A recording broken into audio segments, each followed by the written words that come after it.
No, no bus. A Just Bees book club. Hotel Iris by Yoko Ogawa. Um, if I said this one took me by surprise, I would be extremely underestimating. I think I've done a video. I think maybe an early one on the housekeeper and the professor. I think I read the diving pool, but I might have only read like one of the stories in there. Um, Ogawa's been writing, I guess, since literally the year I was born. I've been publishing since then, but only has a handful of novels out in English. Um, and this is one of them. This is what? When did this one come out? Memory Police came out, I think, 2019 or 2020, or I think I read it in 2020. Um, this one does not have a copyright info page. No, there it is. Okay. 96 by Ogawa, English translation 2010 by Stephen Snyder. Stephen Snyder has translated all of her works into English that I'm aware of. Um, and Before I get into it, I guess, yeah, I've really enjoyed everything I've read by Yoko Ogawa.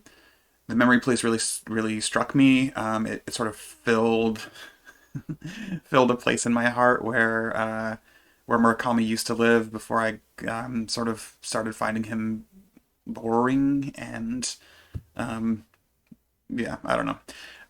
But obviously, she's not reducible to Murakami by any stretch of the imagination. That book is about a writer who lives on an island where there are memory police who like steal away memories or concepts more accurately, I think. Um, Sort of a dystopian tale.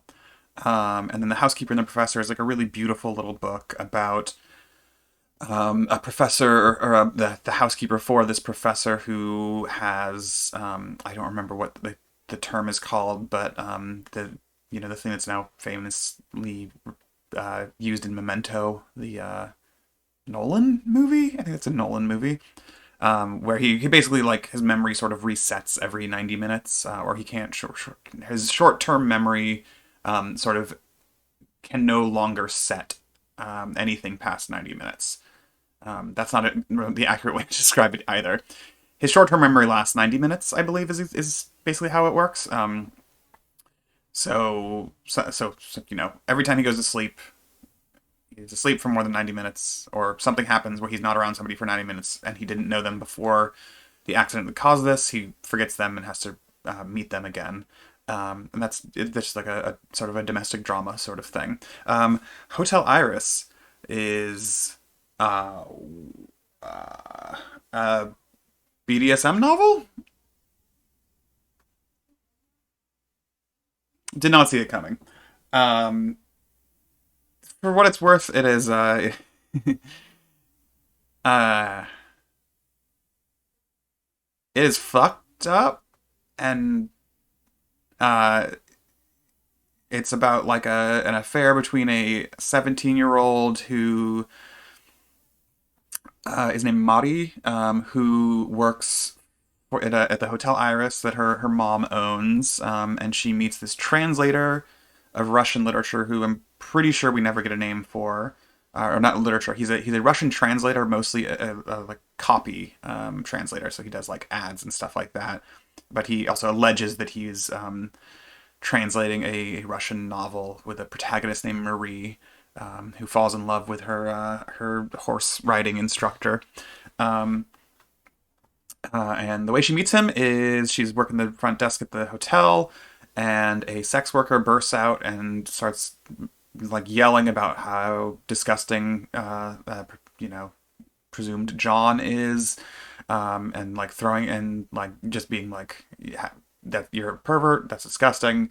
And he starts throwing stuff, but he doesn't say anything. And then um, he the I didn't mark pages in here, so I'm also not going to be able to like pull anything directly from this. But he basically says "shut up, whore," in a way that Madi finds like completely intoxicating. Um, and then she and he's I don't think an age is given, but a lot is talked about in terms of like the fact that he is old, that he looks physically old.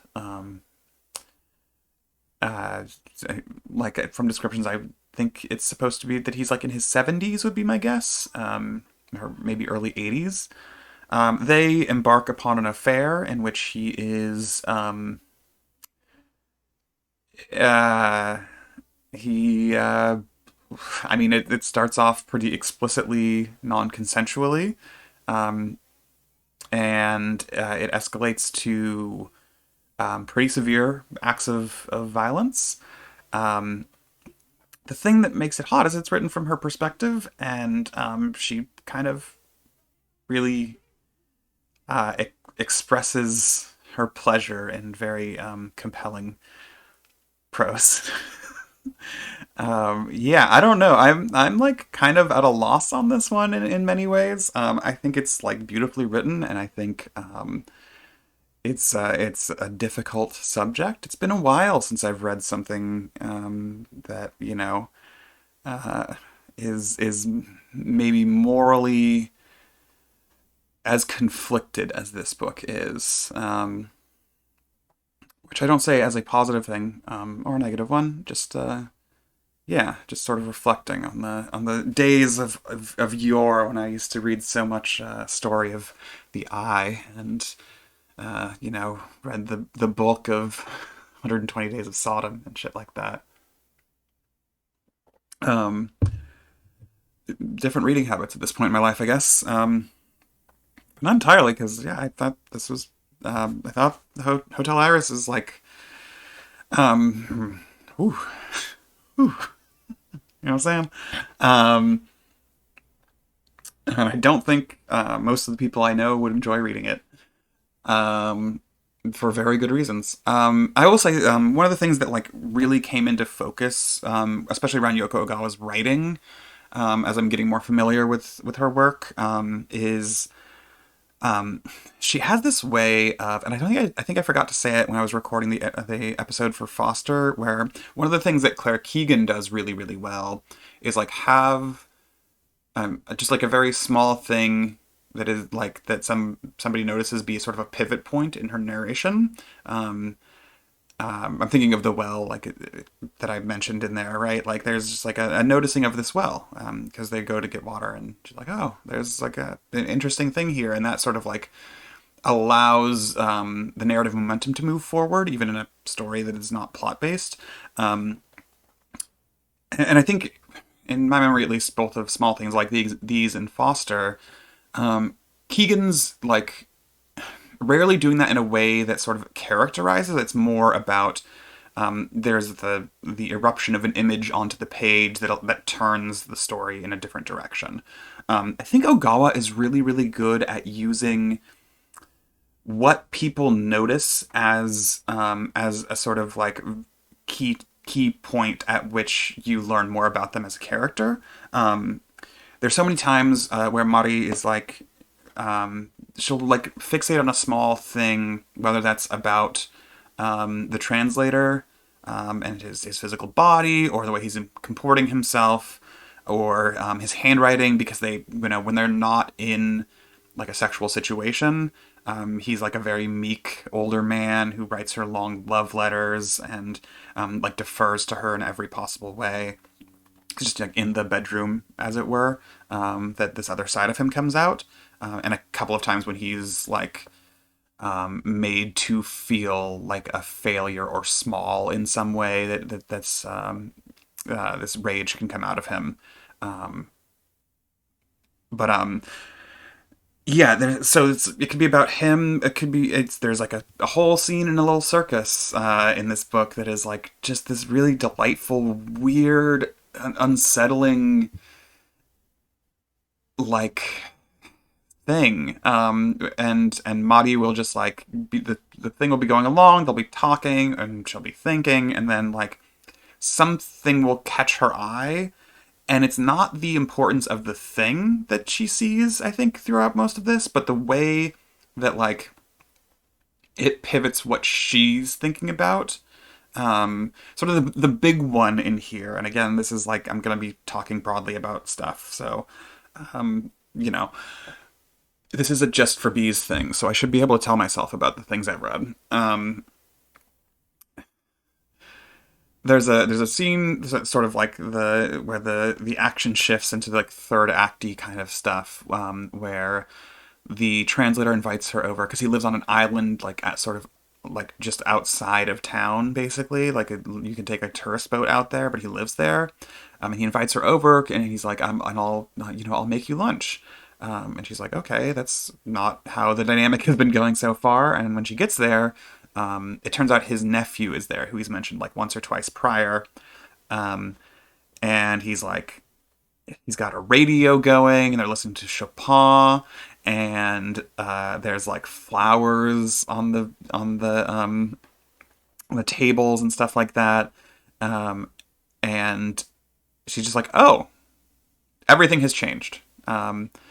And sort of part of the rest of the novel is her working through how that dynamic is never going to be the same again. How their dynamic is just simply never going to be the same again. Um, and and then she fucks his nephew, also, which is also why it's never going to be the same again. Um, but yeah, it's just like notice like a different example, sort of, right? That's her noticing a large thing, and uh, uh, and pivoting in her own head because of that. Whereas most of the other things are small things, like the way she notices how he's dropped a drip of ice cream at the carnival onto his suit, and he's like scrubbing away at it like obsessively, and she's like, I wonder if he's just gonna like scrub through his old ass suit, his old ratty suit that he wears everywhere. Um, yeah, I thought, you know, yeah, that was the big thing I sort of took away from it, other than being like, damn, whew, uh, is Ogawa is like such a keen keen writer when it comes to what her characters what allows her characters to go from point A to point B. And it's never a straight line. It's always a sort of a missed glance or a misprision of some sort, or just the happenstance of an object being where it is highlighted in some minor but intense way. And I think that stands true for all of the work of hers I've read. I'm excited. I think there's like one or two more things that have been translated to English by her that I'm still yet to get to. Um, but yeah, I think she's a pretty phenomenal writer, and I think the Hotel Iris is a book that is not for basically anyone I know, but I don't know.